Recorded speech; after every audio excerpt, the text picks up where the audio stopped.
Welcome back, my friends, to Faces of History, the place where we do not simply read the footnotes of the past, but stand eye to eye with the dreamers, builders, and quiet revolutionaries who shaped the world you and I wake in every single day. Tonight, pour yourself something warm. Get comfortable.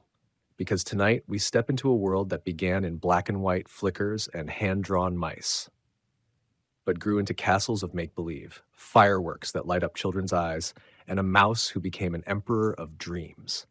We're stepping into the story of a man who turned animation from a carnival novelty into an art form, who fought bankruptcy, betrayal, and more than a few talking animals that refused to behave.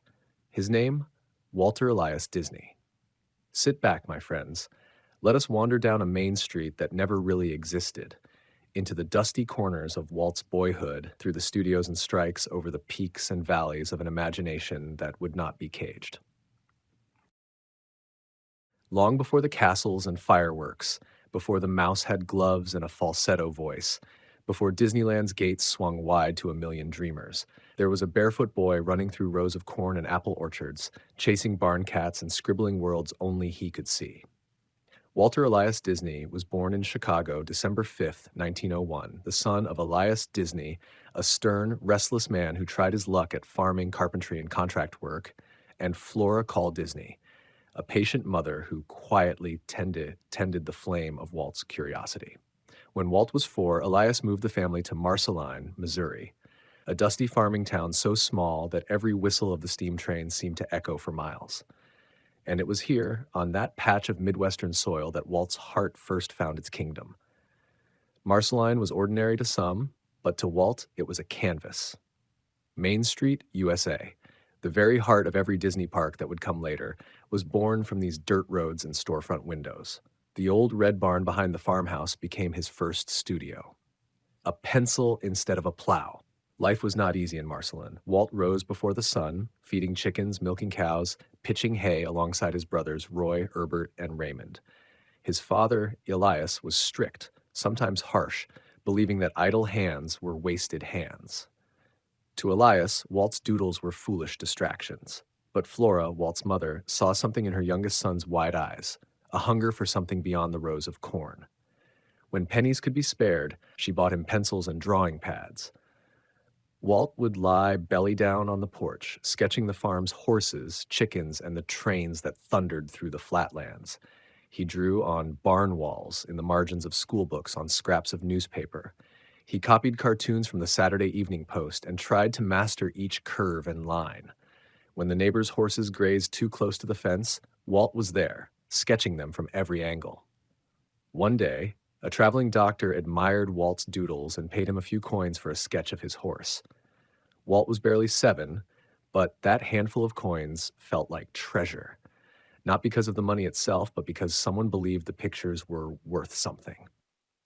A whirlwind of moves. When Walt was 9, his father's restless spirit uprooted the family again, this time to Kansas City. Elias bought a newspaper delivery route. Walt and his brother Roy became newsboys, hauling stacks of papers before dawn and after dusk in the biting Midwestern cold.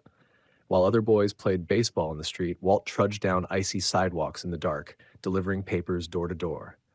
But he never let the pencil go. Between routes, he'd sketch the neighbors, his teachers, the trolley cars rattling down the streets. At school, Walt was an average student at best. His mind drifted during lessons. Instead, he filled the edges of every notebook with silly doodles of frogs and cats and chubby men in funny hats. He drew comic strips for the school paper, sometimes staying up past midnight under the flicker of a kerosene lamp to finish them before his next dawn delivery shift. In those days, the family's money was thin as ever, but when a traveling vaudeville troupe came through town, Walt scraped together spare change to see it. The flicker of stage lights, the laughter of a crowd, the costumes and music, they lodged inside him like a seed waiting for spring. And then there were the movies. Walt fell in love with the Nickelodeons, tiny theaters that showed flickering black and white reels for a few pennies. He sat in the dark, watching newsreels and slapstick comedies, transfixed by the magic of moving pictures. When America entered World War I, Walt was just a boy, too young to fight. But restless to see the world, He lied about his age and joined the Red Cross. They sent him to France, where he drove an ambulance covered in his own cartoons. Even on the battlefields of Europe, far from Marceline, Walt could not stop drawing. The farm boy carries a dream. When he returned home, Walt Disney had no college degree, no money, and no grand connections. What he carried instead was a battered portfolio of drawings and the same restless curiosity that had made him doodle barn cats under the Missouri sun. He did not know then that his childhood barn would become a blueprint for a magical kingdom, or that a boy delivering papers at dawn would one day build a place where children could fly with elephants and dance with princesses. All he knew was this: as long as he had a pencil in his hand, the world could be whatever he imagined it to be. So remember Marceline, the quiet Missouri farm town that never really left Walt Disney's heart. For in every painted castle, every Main Street window, every flicker of fireworks above Cinderella's turrets, you can still see the barn boy, barefoot and smiling, pencil in hand. A farm boy with a pencil is one thing, but to turn sketches into moving pictures, to make them talk, sing, and dance across a screen, that takes more than talent. It takes audacity. And Walt Disney, thin as a rake and broke as a preacher's piggy bank, had audacity in spades. Fresh from France, Walt settled back in Kansas City, a bustling little hub of Midwestern ambition.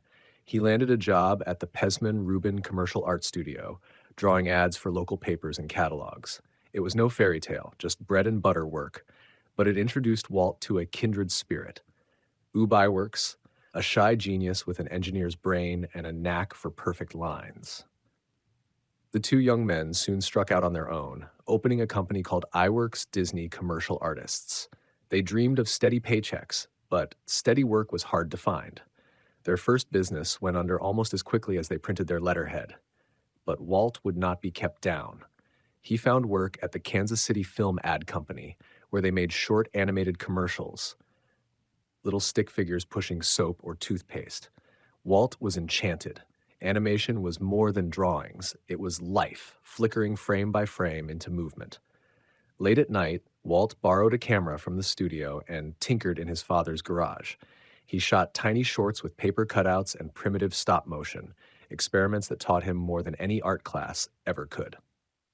By 1922, Walt scraped together enough money, some borrowed, some begged, to found his own animation studio, Laugh-O-Gram Films.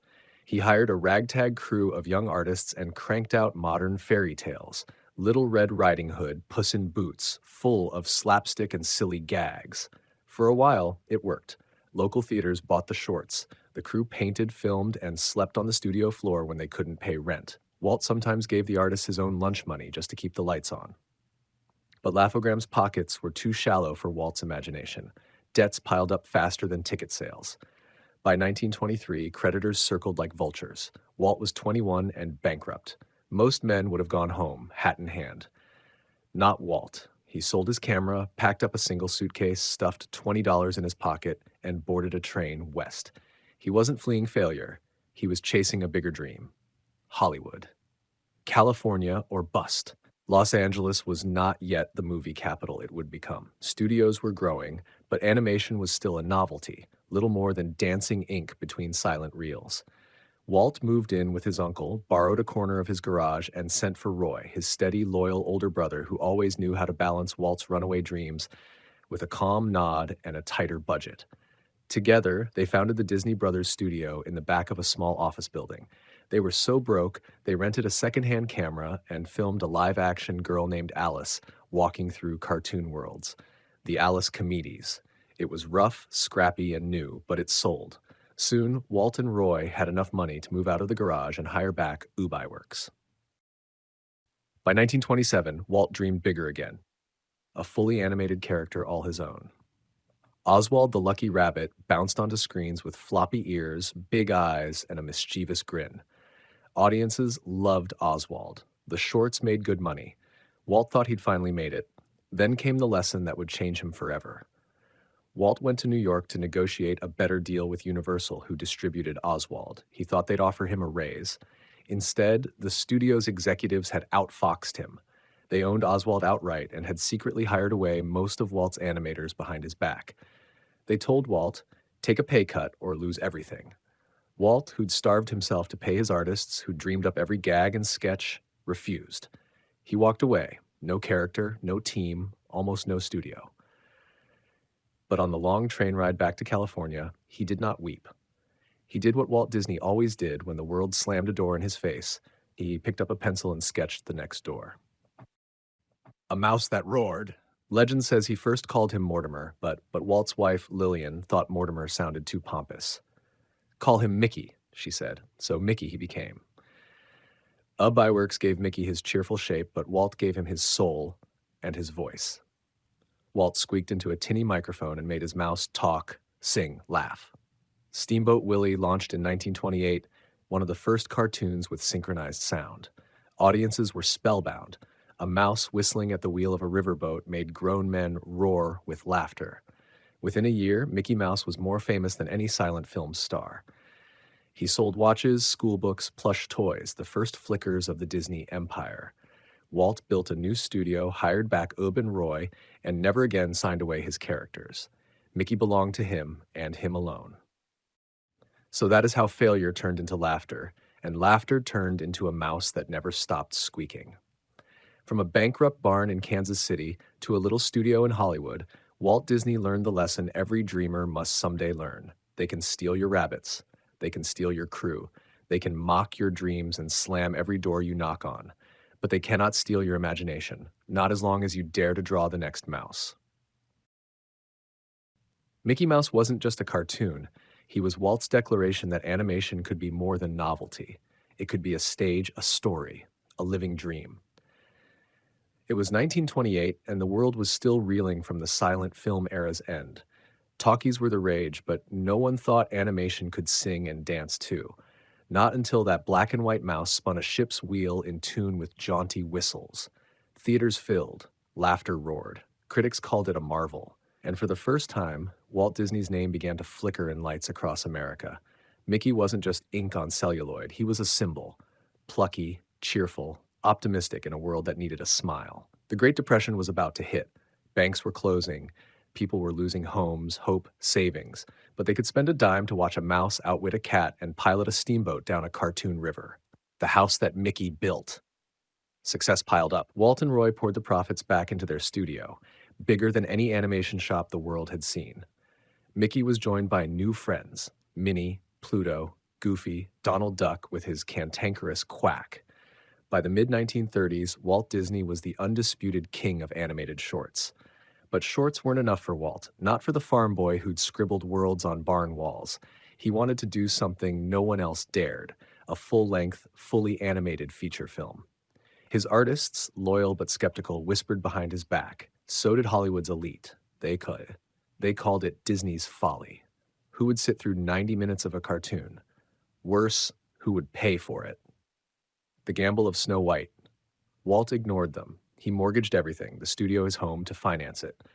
He pushed his animators to their limits, demanding realism, depth, shadows, and emotions never before seen in moving drawings. They studied live animals in the studio, deer, rabbits, birds, trying to capture every twitch of fur, every flutter of feathers.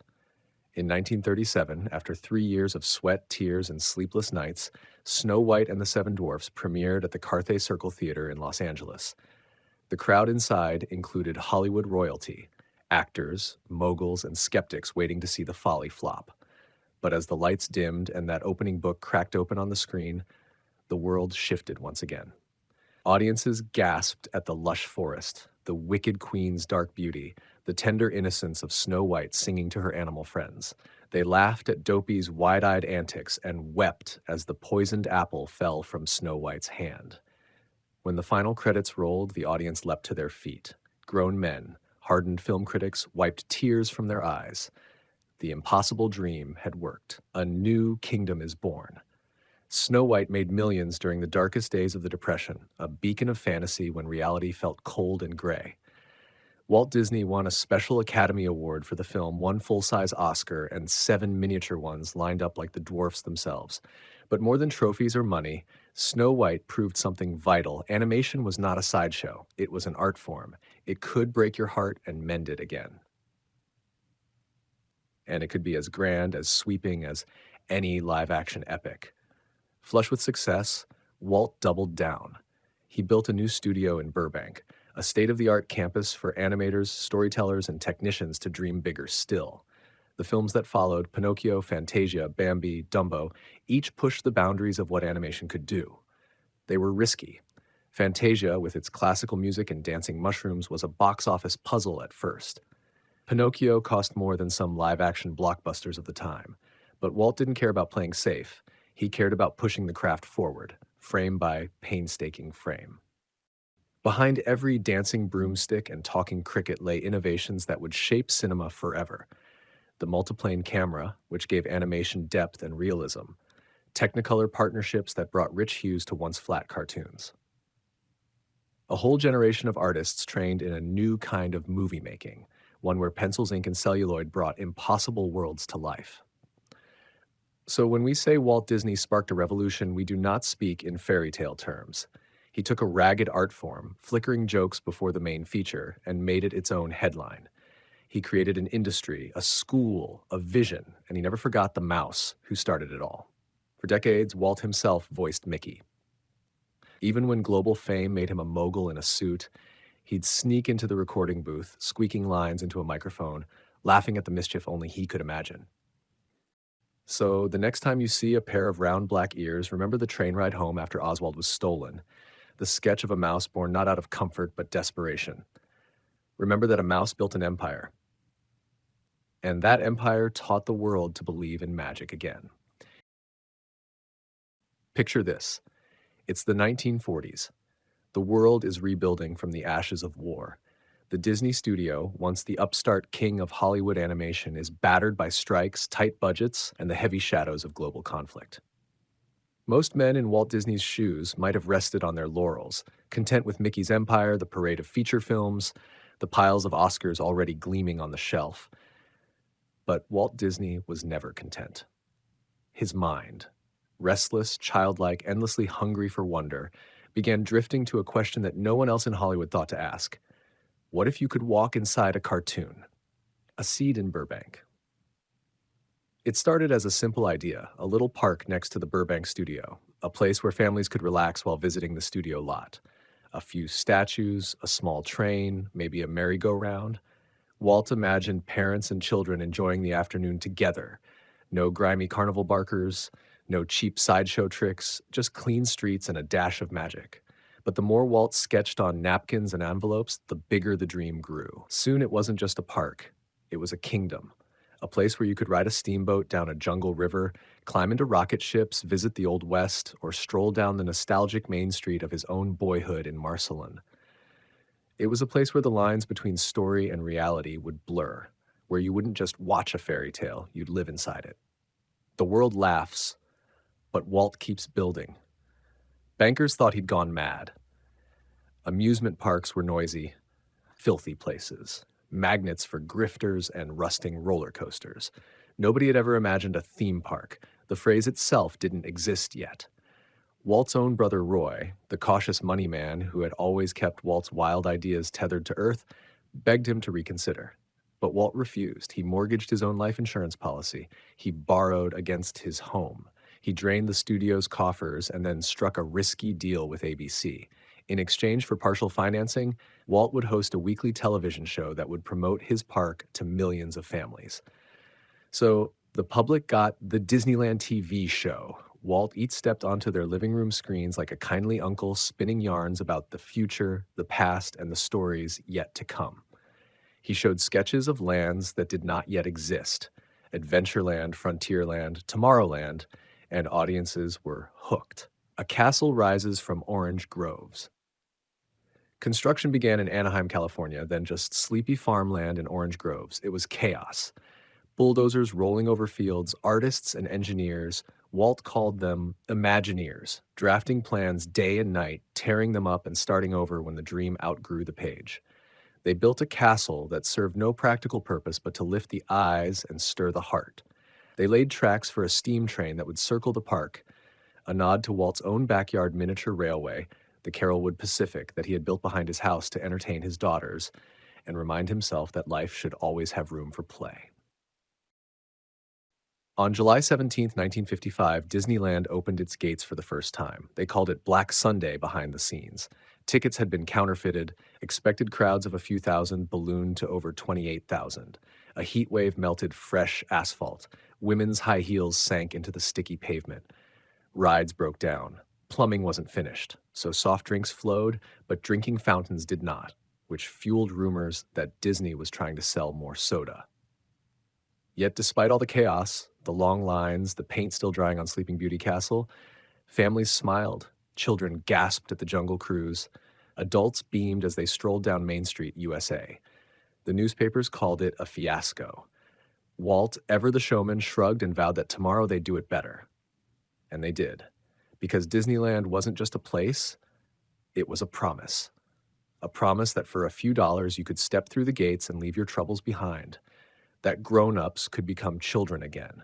That the world could be as kind and clean and magical as Walt had always dreamed it might be. The park that never sleeps. In the years that followed, Disneyland grew and changed, just as Walt intended. He was no static king. He prowled the park at night, scribbling ideas, asking families what they liked and what they didn't. He tinkered, rebuilt, expanded. He dreamed up Tomorrowland, a peek into the future. New Orleans Square, an echo of old river towns. He imagined new lands and new rides. Pirates of the Caribbean, the Haunted Mansion, visions that blended film, engineering, art, and music into living stories. Disneyland inspired imitators worldwide, and even they could never quite match the blend of optimism and engineering wizardry that Walt's Imagineers conjured up under his watchful eye. And when asked why he'd built it, Walt's answer was simple. I just want it to look like nothing else in the world, and it should be surrounded by a train.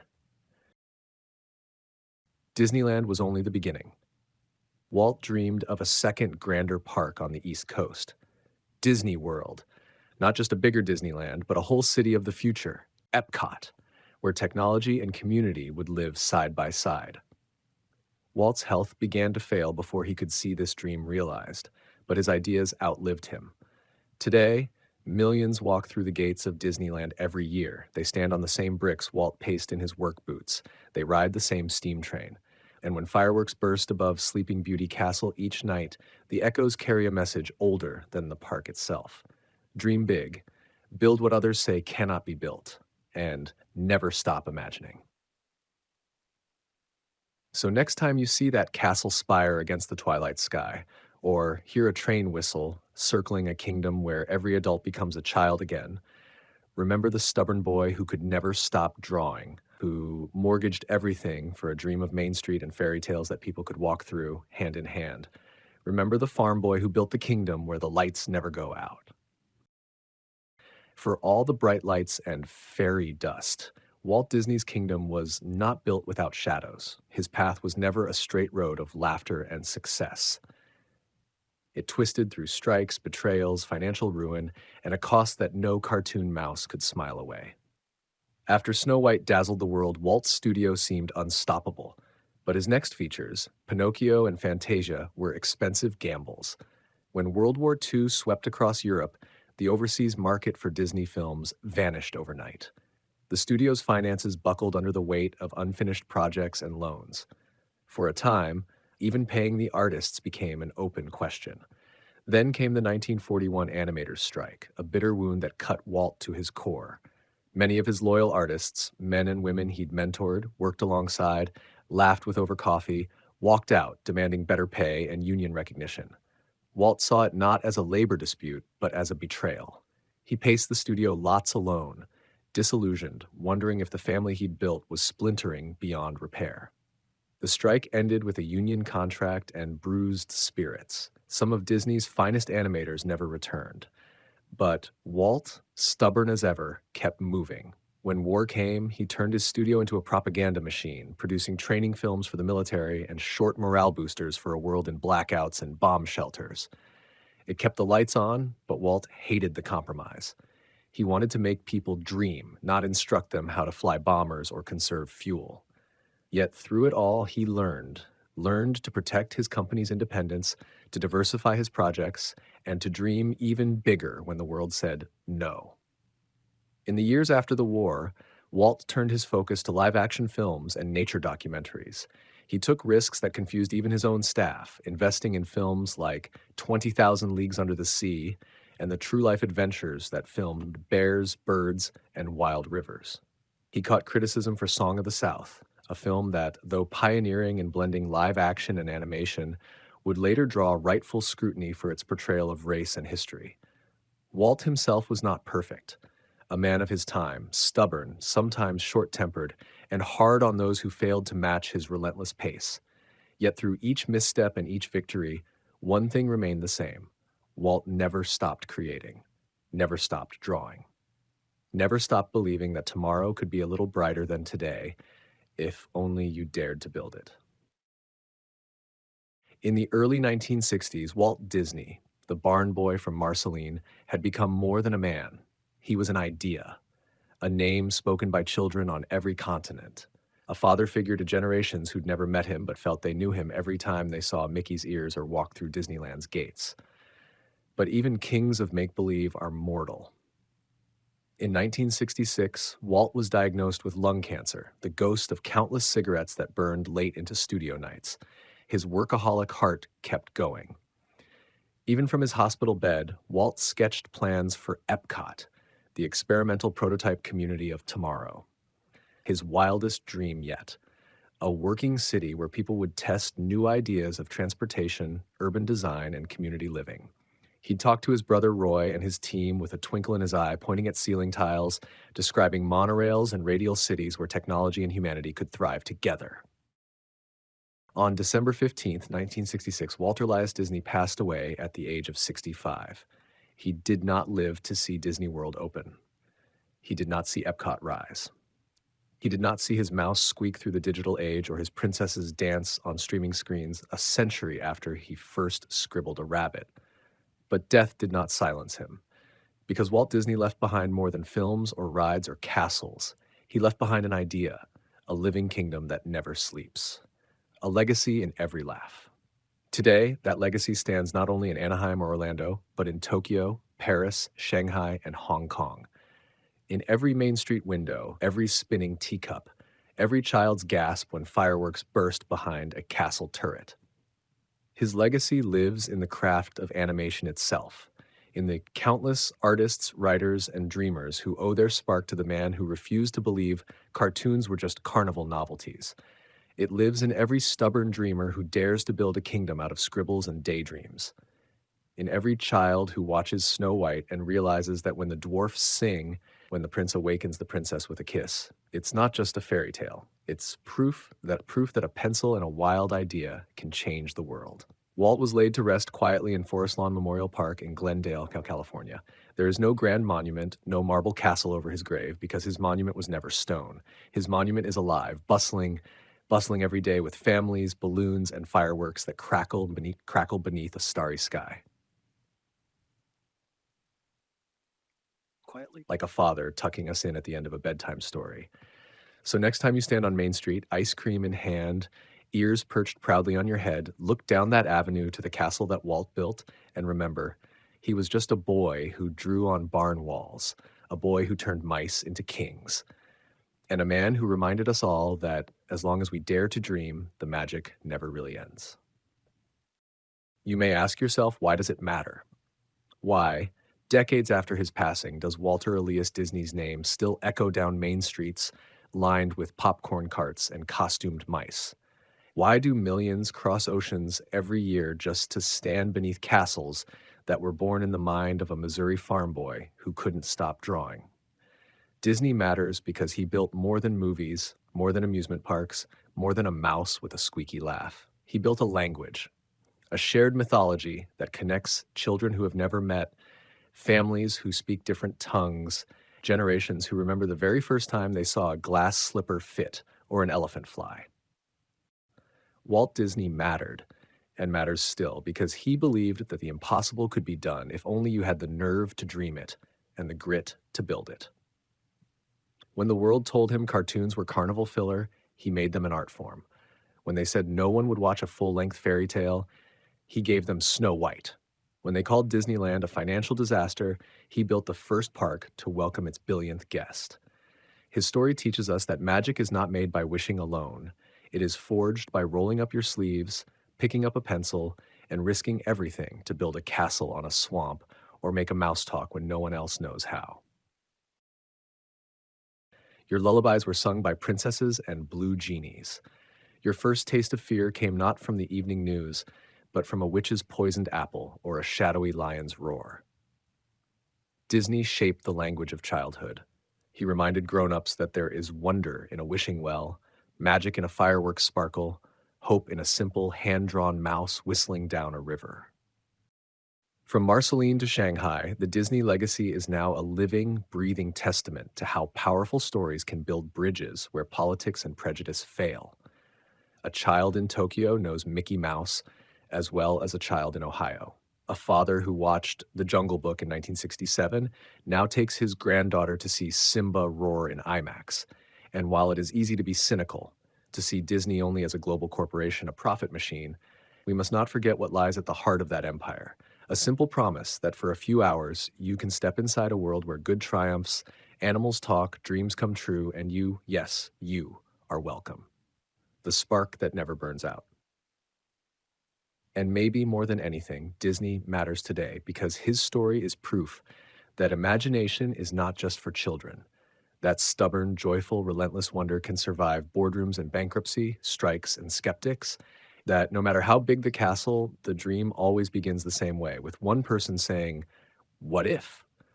When we stand under the fireworks at Disneyland or watch the next generation of animators carry Walt's torch with stories that speak to today, we are reminded that the real magic is not in the mouse or the castle, but in us, in the part of us that refuses to grow up completely, in the part that still dares to wish upon a star. So why does Disney matter? Because he reminds us that a farm boy with a pencil can shape a century, that one mouse can roar louder than any lion, that dreams, when drawn boldly enough, can outlive the dreamer. And because every child who walks down Main Street, who laughs on spinning teacups, who watches a princess dance in an animated forest is proof that magic is not a trick. It is a choice to believe, to build, to keep imagining long after the credits roll. So here we are, my friends, standing at the end of a main street that never really ends. We have walked alongside a restless boy from a Midwest barnyard, watched him doodle mice on scraps of paper, watched him lose everything more than once, and watched him bet it all again and again because he believed there was more to this world than what our eyes can see. Walter Elias Disney did not set out to be an emperor of dreams. He was not born in a castle, but in a modest Chicago home, the son of a stern father and a gentle mother who stitched together enough warmth and faith to see her boy through winter nights and wartime fields. What made Walt different was not that he could draw, millions could draw. It was that he refused to leave those drawings on the page. He believed in giving them life, a voice, a song, a place you could walk through with sticky candy on your fingers and fireworks in your eyes. Through strikes and bankruptcy, betrayals and doubt, Walt kept his eyes on tomorrow. He trusted that in every child and buried inside every grown-up was a spark of wonder just waiting to be fed. And he fed it with mice that laughed, princesses that sang, clocks that struck midnight, elephants that learned to fly. He built more than films. He built the idea that family time was sacred, that stories matter, that a train can circle a kingdom where your only passport is your imagination. And when he laid down his pencil for the last time, he left behind a living promise that new dreamers would pick it up and draw the next mouse, the next castle, the next star to wish upon. So tonight, when you close your eyes, think about the simple truths Walt left us. That you are never too old to dream. That you can fail 1,000 times and still change the world with a single, stubborn, joyful idea. That magic is not the stuff of wizards and wands. It's the courage to look at an empty page and see a kingdom waiting to be drawn.